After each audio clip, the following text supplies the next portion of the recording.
संसाराचा गाडा ओढताना जर एक दमला तर दुसऱ्याने ओढत ओढत तो पुढपर्यंत नेलाच पाहिजे, यालाच तर संसार म्हणतात. Hello everyone. तर गेले 3 ते 4 दिवस ना माझी तब्येत खूपच खराब होती. माझ्या आवाजावरून तुम्हाला समजून येतच असेल. यावेळेस मी खूपच जास्त आजारी पडले होते आणि या आजारपणामध्ये मला माझ्या मिस्टरांनी खूप सपोर्ट केला, माझी खूप काळजी घेतली. महाशिवरात्रीच्या दिवशी तर मी खूपच जास्त आजारी होते, तर माझ्या मिस्टरांनी पूर्ण घराची साफसफाई केली, लादी पुसली आणि अक्षरशः 4 भांडी होती तर भांडीसुद्धा घासली, देवाची भांडीसुद्धा घासली.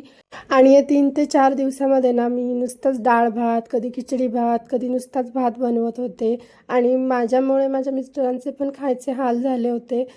पण आज ना मला खूप जास्त बरं वाटत होतं, सो मी पूर्ण ताट भरून जेवण बनवलं. वरण भात, चपाती, बटाट्याची भाजी, मेथीची भाजी, विटाची कोशिंबीर बनवली. हेल्दी मस्त हेल्दी जेवण केलं आम्ही. पोटभर जेवलो आम्ही दोघं पण आज. सो चला मग बाय बाय, भेटूया नेक्स्ट व्लॉगमध्ये.